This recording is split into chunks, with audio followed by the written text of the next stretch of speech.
Hello friends, मैं अर्जुन आपका स्वागत करता हूं अपने यूट्यूब चैनल एजुकेशन प्लेट में। जैसा कि आप यहां पर देख रहे हैं 27/1/2019 यूपीपी प्रथम पाली में यह प्रश्न पूछा गया है। और यह क्या है, एक ही प्रश्न नहीं, मैं पूरा जितने प्रश्न मैथ के पूछे गए हैं इस तारीख में और प्रथम पाली का आज मैं इसी वीडियो में डिस्कस करूंगा। और जो आपको मैथ से डर लगता है ना, वादा करता हूं आपको मैथ से एकदम डर खत्म हो जाएगा। बस क्या है, आप क्लास को पूरा देखिए और चैनल को सब्सक्राइब कीजिए, जिससे क्या है मैं जितने वीडियो अपलोड करूं आपके पास नोटिफिकेशन पहुंचे। और मैं 60 तरीके से, बस आप देखते ही उत्तर बताओगे। जी हाँ दोस्तों, कोई लॉन्ग विधि नहीं, ठीक ना।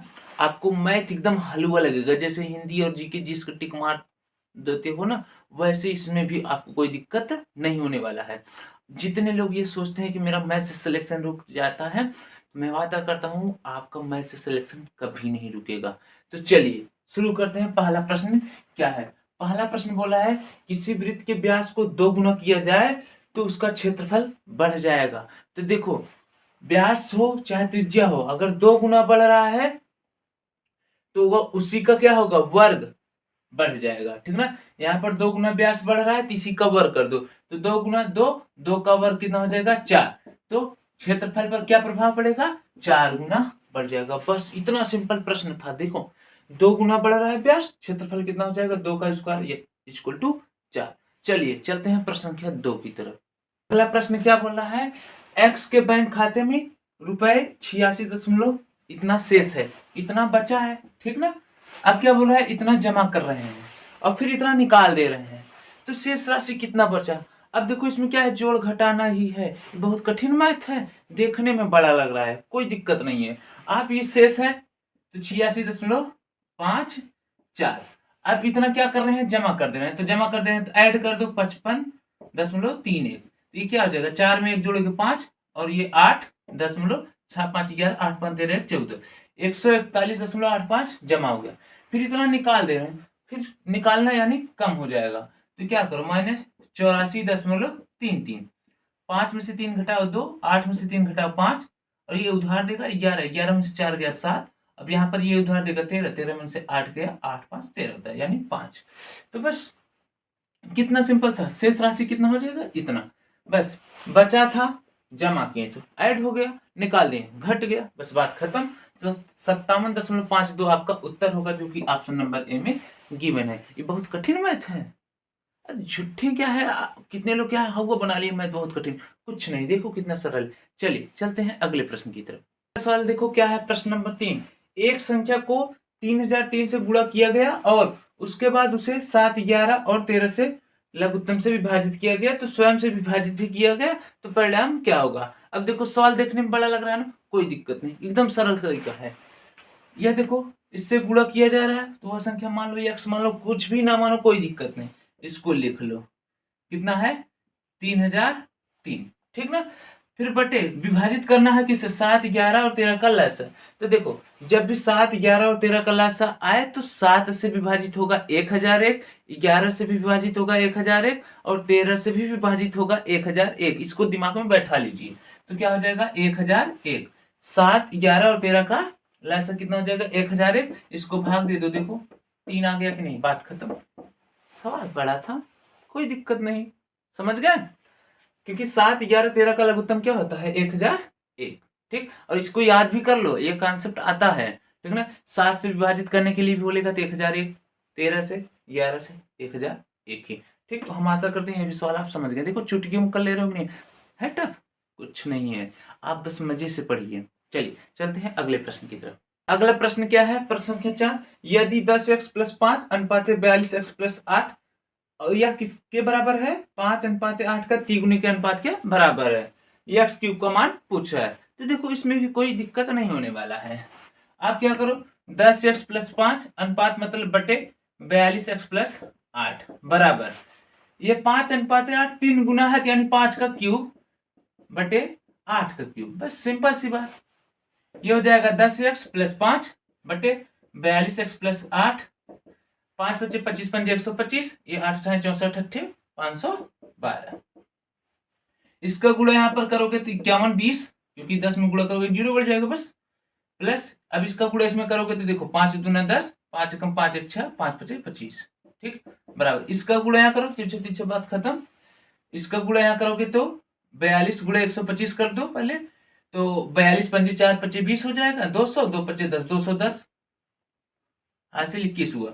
42 गुना कितना हो जाएगा आपका 84, 84 में 21 जोड़ोगे तो कितना हो जाएगा आपका, 84 में 1 जोड़ोगे तो 85, और फिर उसके बाद 20 जोड़ दो तो कितना हो जाएगा आपका 105, हासिल कितना हो गया 10, 42 कम 42 10 52, ठीक, यक्स, फिर प्लस, अब 125 गुणे 8 कर दो, ये 1 अट्ठम 800 हो जाएगा, 100 का गुणा करोगे 25 अट्ठे 200 तो 1000 हो जाएगा, कितना हो जाएगा 1000। अब इसी को हल कर लो, इसको इधर ले आओ, इसको इधर, ये हो जाएगा 25 60 माइनस ये जो आपका 1000 है इधर आ जाएगा, बराबर इसको इधर ले जाओ क्योंकि यहाँ पर यक्स है ना, सॉरी यहाँ पर यक्स था ना, नहीं लिखा गया, इसको इधर ले जाओगे तो 52 50 एक्स माइनस 51 20 एक्स।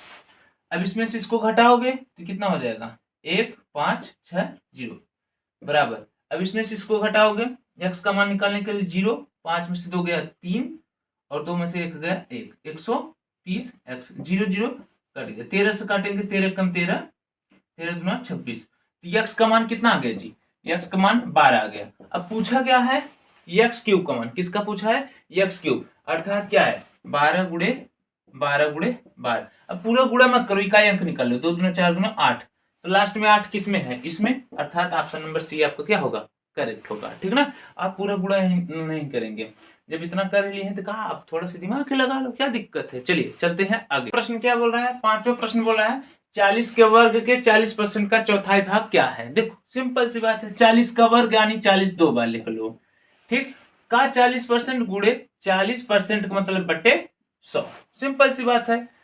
अब 40% का चौथाई भाग यानी 1/4 भी होगा, क्योंकि चौथाई भाग बोला है तो 1/4 कर दो, ये 0 यहां से खलास, ये 0 यहां से खलास, ये 4 4 खत्म, 4 चौका 16 और ये 0 लगा दो, 160 आपका क्या हो गया उत्तर हो गया। अब भाई इतना सरल गणित तो नहीं लगा पाओगे, बताओ, सिर्फ गुणा करना था, ये गणित कठिन है कुछ नहीं।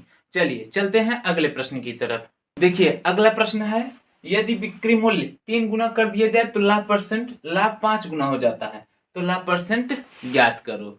अब ये देखो छोटा पैकेट बड़ा धमाका वाला सवाल है, ये है वाकई में सवाल अच्छा खासा दिया है, इसमें कॉन्सेप्ट आपको लगाना पड़ेगा। आपको पता होना चाहिए लाभ बराबर होता है विक्रय माइनस क्रय, विक्रय माइनस क्रय, तो यहां से क्रय जब निकालोगे तो क्रय बराबर क्या हो जाएगा विक्रय माइनस लाभ, क्यों, क्योंकि यह माइनस में है तो इधर आएगा, ये इसका वाला, ये माइनस में है क्रय इधर आएगा प्लस, और लाभ प्लस में है तो इधर माइनस, ठीक। तो अब देखो मान लो पहला विक्रय क्या है यक्स, ठीक, और लाभ क्या हो गया मान लिए वाई, तो अर्थात क्रय बराबर क्या हो जाएगा एक्स माइनस वाई।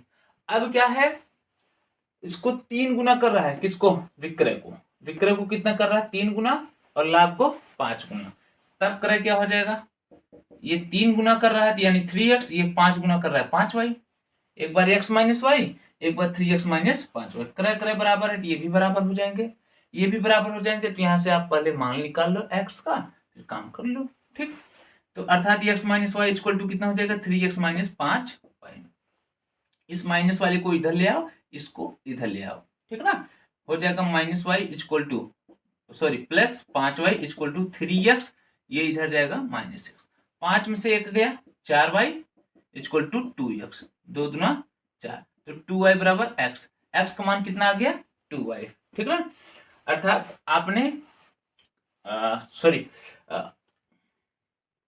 अर्थात x का मान कितना आ गया 2y, और आपने विक्रय कितना माना है x, ठीक, विक्रय माना है x, लाभ है y, ठीक। अब ध्यान से सोचो x के बराबर है 2y, ठीक ना, तो अर्थात लाभ आपका यहाँ पर y दिया है, तो क्रय कितना हो जाएगा आपका 2y माइनस y करोगे, क्योंकि इसी समीकरण रखोगे ना x का मान 2y, तो 2y माइनस y कितना हो जाएगा y, तो क्रय कितना आ जाएगा y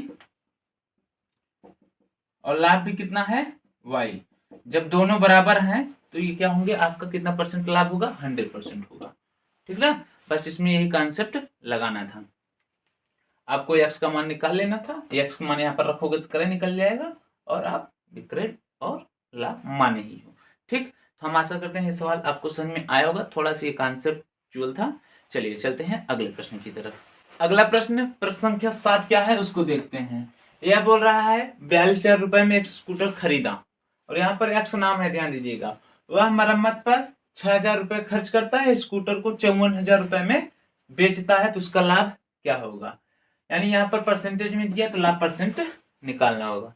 तो आप सिंपल सी बात है, 42,000 में खरीदा था, 6,000 और खर्च किया तो 42 6 48, करे कितना हो जाएगा आपका 48,000। ठीक, अब बेचा कितने में 54,000, विक्रय कितना हो जाएगा 54, तो प्रॉफिट कितने का हुआ 48 से 54 में बेचा तो यानी 6,000। कितने का प्रॉफिट हुआ 6,000 रुपए का प्रॉफिट हुआ, क्योंकि 48 दो जोड़ोगे 50 और 4 6,000 का रुपया प्रॉफिट हुआ। और किस पर प्रॉफिट हुआ, इस पर, तो हो जाएगा 6,000 ऊपर और जिस पर प्रॉफिट होता है वो नीचे, अर्थात क्रय मूल्य नीचे। ठीक, गुणे 100, नो फार्मूला कुछ नहीं, बस आपको कॉन्सेप्ट समझना है कि किस पर प्रॉफिट होता है, जो खरीदे रहते हो बस, तो उसको नीचे से उससे भाग दे दो, बात खत्म। 3 जीरो कट गया, 6 48, 4 दूना 8, ये 25 चौका 100, 25 का आधा 12.5, आपका उत्तर जो कि ऑप्शन नंबर सी में गिवन है। देखिए बस सवाल देखने में बड़ा था, कोई दिक्कत नहीं, आप क्या थोड़ा सा दिमाग सामान खरीदते हुए हो ना, वैसे ही दिमाग लगाओ, आपका काम बन जाएगा। और याद कीजिएगा प्रॉफिट और लॉस में ना आपको दो से कभी कभी 4 सवाल पूछ देता है आपके एग्जाम में। अगर 3 प्रश्न भी पूछा तो आपका 6 नंबर बना के जाएगा। ठीक ना, यूपीपी में कुछ ऐसे ही टॉपिक हैं जो क्या है उसी को पूछता है, बहुत लंबा नहीं पूछता है। ठीक ना, बहुत 30 मार्क का यूपीपी का मैथ नहीं है। तो चलिए चलते हैं अगले प्रश्न की तरफ। सवाल प्रश्न संख्या 8 क्या बोला है उसको देखते हैं।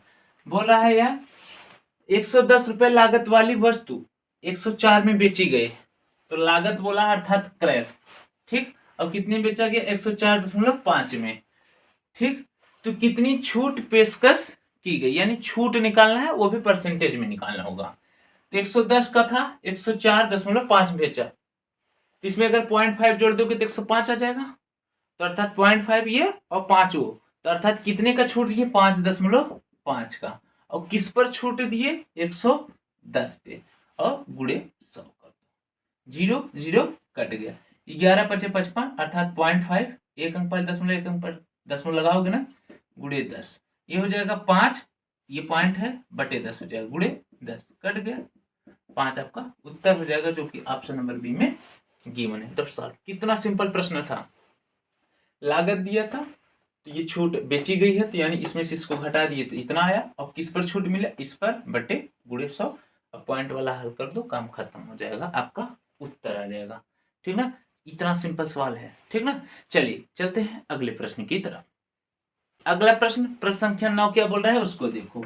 यह भी आपको देखने में बहुत कठिन लग रहा है ना, देखो मैं इसको चुटकियों में लगवा दे रहा हूँ। ठीक ना, बस क्या कीजिएगा, कोशिश कीजिए लाइक कीजिएगा, क्योंकि मैं एक बार सवाल लिखता हूँ, फिर उसका सोल्यूशन बताता हूँ, फिर मिटाता हूँ, फिर लिखता हूँ सवाल, तब कैमरा ऑन करता हूँ, फिर रिकॉर्ड करता हूँ।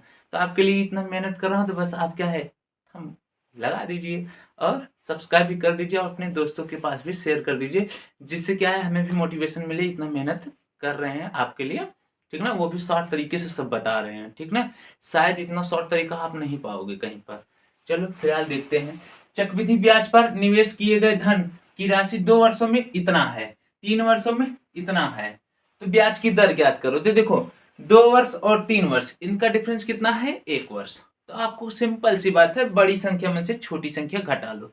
जब आपको डिफरेंस एक ही वर्षों का डिफरेंस क्या है 1 हो और दर पूछा हो, तो आप क्या करो, जो राशि है बड़ी में से छोटी घटा लो, जितना आएगा उसको ऊपर लिखो, फिर बटे जो छोटी राशि है गुणे 100। अब देखो मैं बता दे रहा हूं, प्रैक्टिस 1-2 बार कर लीजिएगा, आ जाएगा।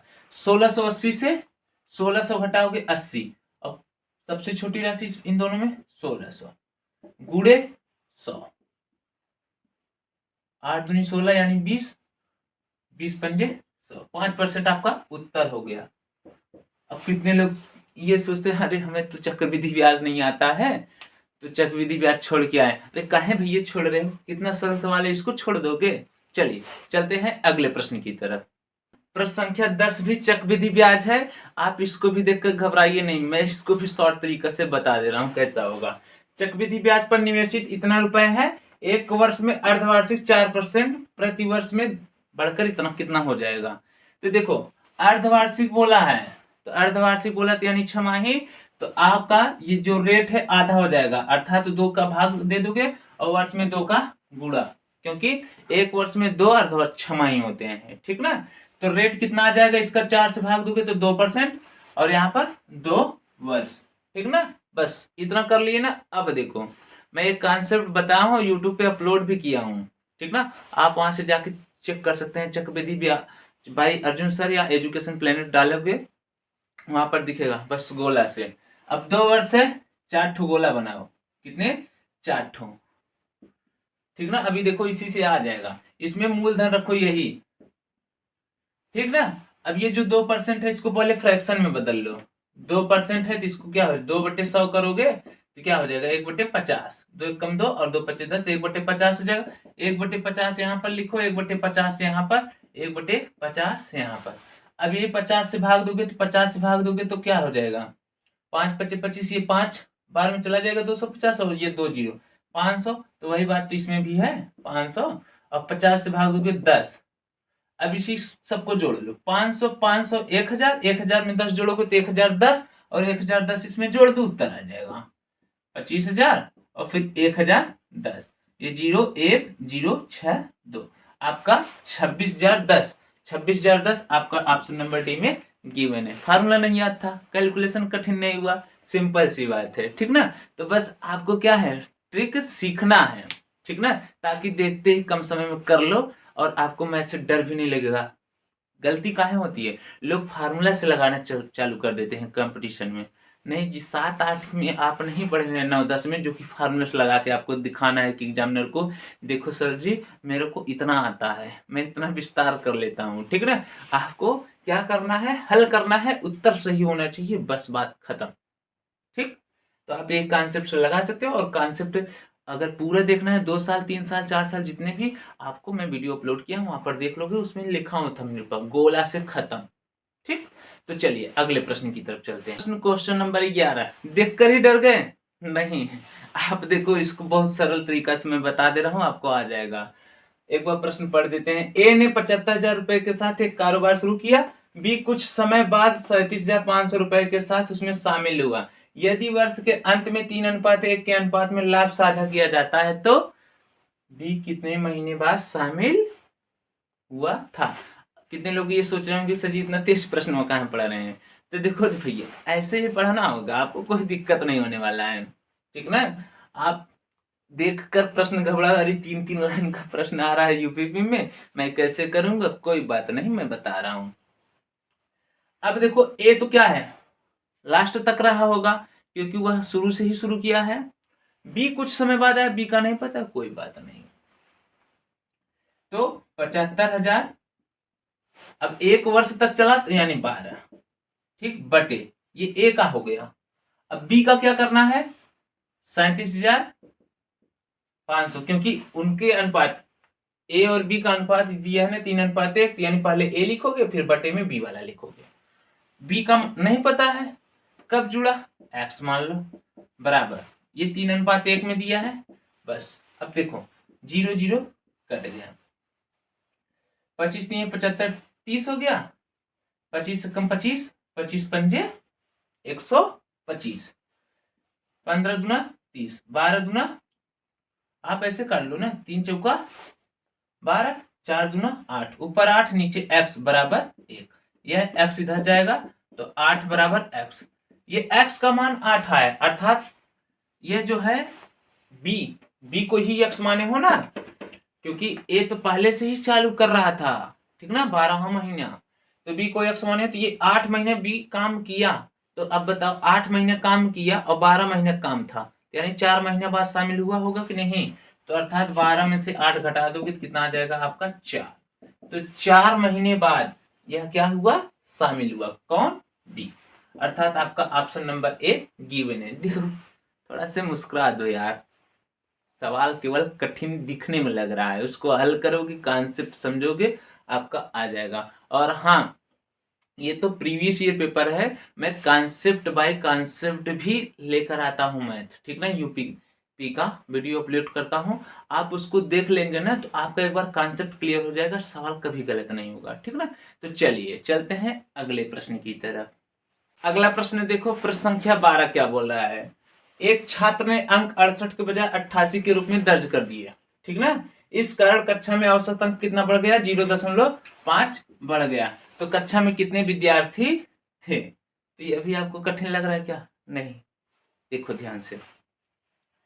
68 के बजाय 88 लिख देते, यानी 20 बढ़ गया ना। 68 और 88, 88 माइनस 20, सॉरी 88 माइनस 68, 88 माइनस 68 करोगे तो 20, तो 20 का बढ़ा, ठीक ना, 20 का बढ़ा, और यह 20 किसके बराबर है, 0.5, और एक का मान निकाल लो, काम खत्म।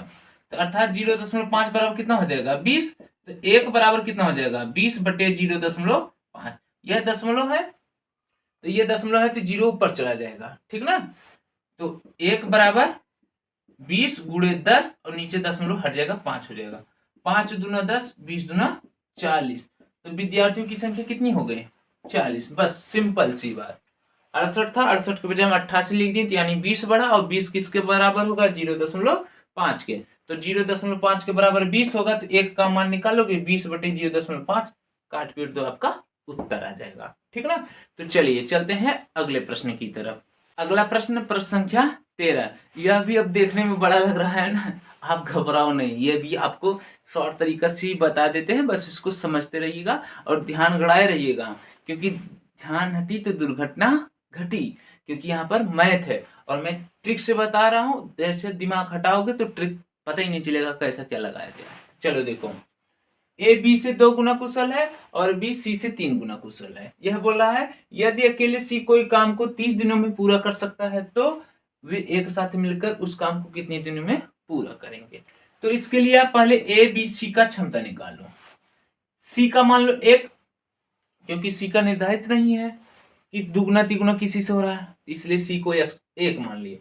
अब बी को क्या मानोगे, क्योंकि सी से 3 गुना है तो बी कितने हो जाएंगे, 3। अब ए जो है बी से 2 गुना है तो 3 दूना 6। अब सी अकेले 30 दिनों में कर रहा है तो सी की क्षमता 1 ही है, तो अर्थात 30 बटे 1 करोगे तो कितना हो जाएगा, 30 ही आएगा, ठीक ना। अब क्या बोल रहा है, इन सब का पूरा अगर तीनों लोग को मिला के करोगे तब कितने दिन में करेंगे। तो आप क्या करो, टोटल कार्य कितने हैं, 30 बटे, अब क्षमता तीनों लोग को जोड़कर भाग दे देना। 6 3 9, 9 में 1 जोड़ोगे 10, तो कितना आ जाएगा, 3 आपका उत्तर आ जाएगा। तो देखो देखने में बड़ा लग रहा था, 3 लाइन का प्रश्न था, अगर सही से अगर आपको कॉन्सेप्ट पता है आप रिवीजन कर लेंगे इसको, फिर दोबारा मिलेगा तो आप 1 लाइन में कर लेंगे, ठीक ना, कोई दिक्कत नहीं होने वाला है ऐसे टाइप के सवाल में। खास करके यूपीपी में जो भी मैथ आएगा आपको दिक्कत ही नहीं होगा, ठीक ना। तो चलिए हम आशा करते हैं अभी सवाल आपको समझ में आ गया होगा। तो एक बार मैं और आपसे कह रहा हूँ कि हो सके तो वीडियो लाइक कीजिए और शेयर कीजिए, क्योंकि इतना मेहनत कर रहे हैं जैसा कि आपको बताया गया, पहले लिख रहा हूँ, फिर वहां से कैमरा चालू कर रहा हूँ, सोल्यूशन बता रहा हूँ, फिर मिटा रहा हूँ, फिर प्रश्न लिख रहा हूँ, सोल्यूशन बता रहा हूँ, यही क्रिया चल रहा है, जिससे क्या लंबा प्रोसेस भी चल रहा है। और शायद जो पीडीएफ से पढ़ाते हैं उनसे तेजी में पढ़ा रहा हूँ, मतलब ज्यादा नहीं बकवास बीच में करूँ, ठीक ना, क्योंकि कम समय है, आपको तैयारी करना है, वो चीजें नहीं पढ़ना है जो आने ही वाले नहीं है, और बकवास कुछ नहीं। आप तरीका सीखो, काम खत्म। आपका काम यह है कि सवाल सीखो, सवाल से मतलब, हमें बकवास से मतलब नहीं है, ठीक ना। और लाइक शेयर, अगर आप डिस्टर्ब हो रहे हैं तो लाइक शेयर क्लास खत्म होने के बाद ही कीजिए, पहले मत कीजिए, पहले आप पढ़िए से पढ़ लो, ठीक, नोट्स बना लो। चलिए चलते हैं अगले प्रश्न की तरफ। अगला प्रश्न क्वेश्चन नंबर 14 क्या बोल रहा है उसको देखो। यहाँ पर बोल रहा है एक हवाई जहाज 250 किलोमीटर प्रति घंटा की गति से 4 घंटे में एक निश्चित दूरी तय करती है। यहाँ से आप दूरी निकाल लोगे। 1 घंटे 40 मिनट में उसी दूरी को किस चाल से तय करेगी। गति पूछा है, गति को ही चाल बोलते हैं, आप घबराओगे नहीं, ठीक ना। अब आप यहाँ पर कॉन्सेप्ट लगाओगे, चाल बराबर दूरी बटे समय। क्या लगाओगे, चाल बराबर दूरी बटे समय। अब ध्यान से सुनो, ठीक ना, मैं तो शॉर्ट में कर सकता था लेकिन यहाँ पर कॉन्सेप्ट पहले मैं बता दे रहा हूँ। समय यहाँ पर कर दोगे तो दूरी बटे चाल हो जाएगा, ठीक ना। तो यह भी अभी लगने वाला है, ठीक, और यह भी। तो यहां पर देखो ये इतने चाल से चल रहा था, ठीक। तो यह बताओ चाल बराबर दूरी बटे समय था, तो दूरी बराबर समय इधर गुणा हो जाएगा चाल गुणे समय। तो पहले आप क्या करोगे, ये चाल दिया है, ये समय दिया है, तो दूरी निकालोगे ना। तो क्या हो जाएगा, दूरी, चाल कितना है 250 किलोमीटर प्रति घंटा में दिया है, वो भी घंटा में दिया है, मान बदलने में कोई दिक्कत नहीं होना चाहिए। 25 चौका 100 अर्थात 1000 किलोमीटर क्या आ गया दूरी। अब इसी दूरी को 1 घंटे 40 मिनट में तय कर रहा है, तब चाल पूछ रहा है। तो पहला नंबर, अब ये वाला फॉर्मूला लगेगा, दूरी कितना हो गया 1000, क्योंकि इसके लिए तो आपने इसका इसमें गुणा कर दिया तो आपका दूरी निकल गया। अब इसी दूरी को कितने चाल से तय करेगा वह पूछ रहा है। तो आपने लिख दिया दूरी। अब समय क्या है 1 घंटा 40 मिनट, ये तो घंटे में है, ये मिनट में है। तो पहले 40 मिनट को आप घंटा में बदलो। तो देखो 1 घंटा बराबर 60 मिनट, मैं यहां पर समझा के वहां पर डायरेक्ट लिखूंगा। ये 60 इधर आएगा, 1/60 घंटा बराबर 1 मिनट। अब 40 मिनट को चेंज करना है घंटे में ना, तो 40/60 घंटा बराबर 40 मिनट। ये कट जाएगा, 2 दूना 4, 2 3 6, तो 2/3। अब एक किया है तो जोड़ोगे 1 + 2/3, क्योंकि 40 का तो निकाल लिए 40 मिनट का घंटा में, तो 1 घंटा भी है, इसको जोड़ोगे 3 एकम 3, 2 5/3, क्या हो जाएगा यहाँ पर 5/3 घंटा। अर्थात यहाँ पर क्या लिखोगे 5/3 घंटा। 5 तो नीचे ही रहेगा, 3 ऊपर चला जाएगा। तो 1000 × 3 और 5 नीचे, इसको काटोगे 200, 200 × 3 कितना हो जाएगा 600। 600 किलोमीटर प्रति घंटा आपका क्या हो जाएगा उत्तर, जो कि ऑप्शन नंबर बी में गिवन है। बहुत ज्यादा देर नहीं था इसमें, एक बार क्या है इसका गुणा करके दूरी निकाल लो, उसी दूरी का इस समय से भाग दे दो, आपका चाल निकल जाएगा, बात खत्म, ठीक। तो चलिए चलते हैं अगले प्रश्न की तरफ। 15 क्या है उसको देखिए, ये केवल पढ़ने में समय लगेगा, हल करने में बहुत सरल है, ठीक। हाँ देखो क्या, एक बस किसी भी स्थान पर न रुके तो वह 1 घंटे में 45 किलोमीटर तय करती है, और यदि वह सभी स्थानों पर रुके तो 1 घंटे में 36 किलोमीटर तय करती है। तो 1 घंटे में बस कितने मिनट रुकती है। तो बस आपको क्या करना है, तो देखो 1 घंटे में 45 किलोमीटर तय कर रही है, फिर 1 घंटे में 36 किलोमीटर तय कर रही है। तो इस टाइप के सवाल में आपको क्या करना है, तेज रफ्तार माइनस धीमी रफ्तार बटे तेज रफ्तार गुणे 60, यही लगा देना कॉन्सेप्ट। तो तेज रफ्तार क्या है 45, धीमी रफ्तार कितना है 36 बटे तेज रफ्तार कितना है 45 गुणे 60, ठीक ना। अब काट दो, 45 में से 36 घटाओगे 9, और ये 45 गुणे 60, 9 × 5 = 45, ये 12 × 5 = 60। तो कितना समय रुकेगी, कितना मिनट 12 मिनट। आपका ऑप्शन नंबर बी क्या है गिवन है। जैसा कि मैंने शुरुआती में बता दिया, प्रश्न पढ़ने में समय लगेगा, हल करने में समय नहीं लगेगा। इस टाइप के सवाल में एक बार और सुन लो, आपको क्या कॉन्सेप्ट लगाना है, तेज रफ्तार माइनस धीमी रफ्तार बटे तेज रफ्तार गुणे 60, काम खत्म, ठीक। जोड़ घटाना गुणा भाग आता है तो यूपीपी का मैथ हल कर लोगे। तो चलिए चलते हैं अगले प्रश्न की तरफ। अगला प्रश्न संख्या 16 क्या है उसको देखते हैं। किसी आयत की लंबाई तथा चौड़ाई का अनुपात 5:6 है तथा इसका क्षेत्रफल 6750 सेमी घाते 2 है। आयत की लंबाई तथा क्षेत्रफल का अनुपात ज्ञात करो। तो देखो क्षेत्रफल निकालना है, तो आयत का क्षेत्रफल का फार्मूला क्या होता है, लंबाई गुणे चौड़ाई। तो यहाँ पर यक्स मान लो 5x और ये 6x, तो लंबाई कितना हो जाएगा 5x, चौड़ाई कितना हो जाएगा 6x।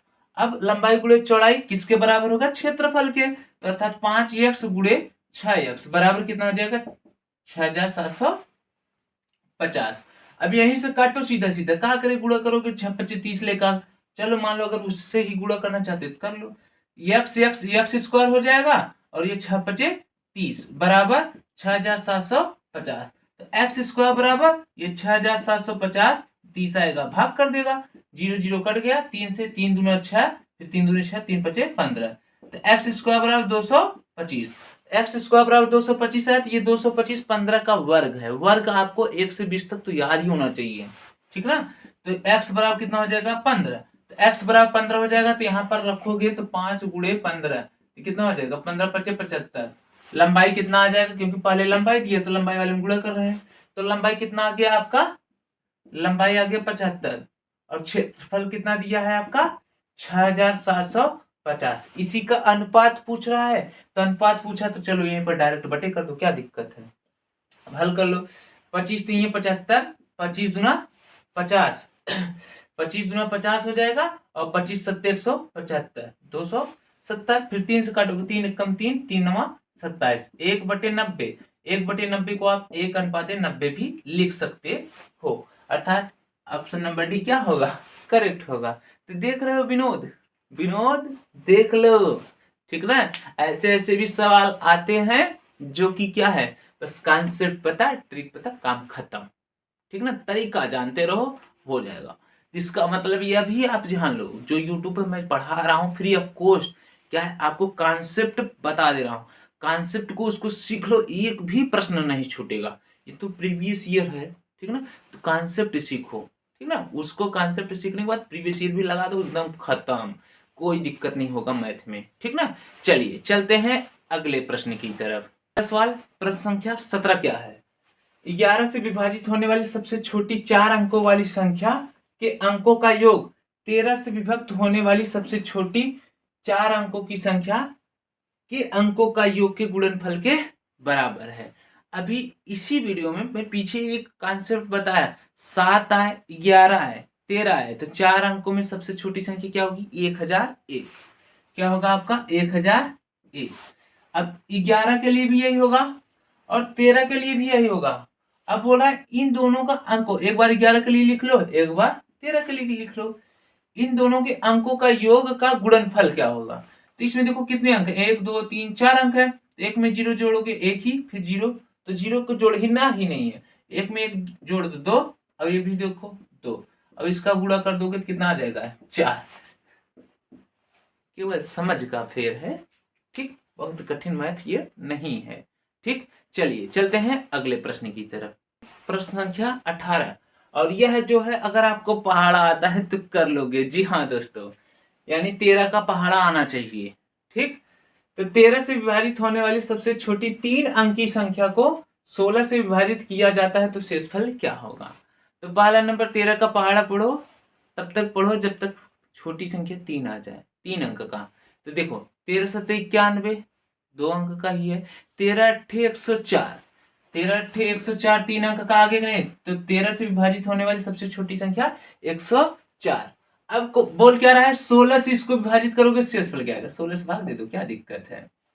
16 छक्का 96, सॉरी 8 बचेगा, क्योंकि ये 104 है ना, तो 16 छक्का 96, और ये 8 आपका क्या बच गया शेष, यही पूछा था। तो देखो पहाड़ा और भाग करवा रहा है, ठीक, यही है मैथ, ठीक ना, जो आप बहुत बड़ा हुआ समझते थे, देख लो मैथ। चलिए चलते हैं अगले प्रश्न की तरफ। देखिए प्रश्न संख्या 19 क्या बोल रहा है, 6561 के वर्गमूल को ज्ञात करके इस संख्या को अपने वर्गमूल से विभाजित करने पर परिणाम क्या होगा, यह पूछा है। तो आपको देखो इसका वर्गमूल निकालना है, जो वर्गमूल आए उसका वर्गमूल निकालना है, ठीक। अब इतनी बड़ी संख्या का वर्गमूल कैसे निकालोगे, घबरा रहे हो, कोई बात नहीं। और यह भी ध्यान दीजिएगा इस सेट का यह लास्ट सवाल है, यानी 27 तारीख पहला महीना जो 2019 में प्रथम पाली पेपर हुआ था, 19 ही प्रश्न मैथ का पूछा था। देख लो सिलेबस है 37 38 प्रश्न पूछा है, केवल 19 और रीजनिंग में शामिल कर दिया है। तो अब समझ जाओ कितना मैथ पूछता है। और जो डर रहे हो घबरा रहे हो मेरे को मैथ नहीं आता, मेरा मैथ से सिलेक्शन रुक जाता, अरे भाई तुम हिंदी जीके जीएस और रीजनिंग पढ़ा लो, ठीक। चलो देखो इसमें अब इसका वर्गमूल निकालना है 65 61 का, भाग विधि से कर दो, तो 2 अंक का जोड़ा बनाओगे, तो ये 65 है तो इसके पहले का वर्ग 64 है, तो 64 किसका वर्ग है 8 का, यहाँ पर भी 8, ये 64। अब यही 8 यहाँ पर उतारोगे तो 8 8 16 और 65 में से 64 गया 1, और ये अब यहाँ पर 1 लिखो तो देखो बराबर आ गया कि नहीं, तो कट गया, तो ये 81 आ गया, यानी इसका वर्गमूल कितना होगा 81। अब इसका वर्गमूल निकाल लो, तो 81 किसका वर्ग है 9 का, अर्थात इसको 9 गुणे 9 करड़ में लिख सकते हो, तो एक ठो बाहर आ जाएगा। आपका उत्तर क्या हो जाएगा, ऑप्शन नंबर सी, वर्गमूल से सवाल है यह, यानी पहले इसका वर्गमूल निकालो, फिर बोल रहा है उसी संख्या के वर्गमूल से विभाजित करो, ठीक ना, तो अब आपका क्या आ जाएगा, उत्तर आ जाएगा। ठीक, तो जो कि ऑप्शन नंबर सी आपका गिवन है, 9 आपका उत्तर आएगा। तो हम आशा करते हैं आपको थोड़ा सा मोटिवेशन मिला होगा कि हाँ मैथ यूपीपी में बहुत कठिन नहीं आता है, आप उसको आसानी से कर लोगे। ठीक, और हम यह भी आशा करते हैं वीडियो आपको पसंद आई होगी, और लाइक कीजिएगा, जिससे क्या है मैं जितने भी प्रीवियस ईयर हैं ऐसे ही ट्रिक से बता दूं और कॉन्सेप्ट भी बता दूं, क्योंकि मेहनत बहुत ज़्यादा, एक वीडियो बनाने में अगर 1900 सवाल है ना, तो कम से कम 2.5 से 3 घंटे लगते हैं, क्योंकि मिटाना फिर पढ़ाना फिर मिटाना पढ़ाना यही क्रिया चल रहा है, क्योंकि ये डिजिटल बोर्ड नहीं, टाइपिंग पहले से किया हुआ है, फिर टीचर आके वहाँ पर आप लोग को क्वेश्चन दिखा के हल करो, फिर कमेंट पढ़ रहे हैं, समय आपका समय जा रहा है, ठीक ना, समय जा रहा है, और जबकि आपको पता है समय कम है, आप क्या कीजिए, अगर मान लो हाँ पसंद है उनकी वीडियो तो 2 की स्पीड से देखिए ना, जिससे से क्या है आपका समय भी बचे, क्योंकि कम समय में सिलेबस खत्म कर लो। ठीक, और अगर लाइक शेयर आप दबा के करते रहेंगे ना, और चैनल को सब्सक्राइब मिलता रहेगा ना, तो मैं बता रहा हूँ यही जनवरी में ही आपका सिलेबस पूरा कॉन्सेप्ट से मैं खत्म कर दूंगा मैथ का, ठीक ना, स्पेशल मैथ और रीजनिंग, ठीक ना, जीके जीएस और हिंदी के लिए भाई आप कहीं से भी पढ़ सकते हो, बुक कोशिश कीजिएगा बुक से पढ़ेंगे और कम समय में तैयार होगा, ठीक ना। तो चलिए चलते हैं, मिलते हैं अगले क्लास में, तब तक के लिए धन्यवाद।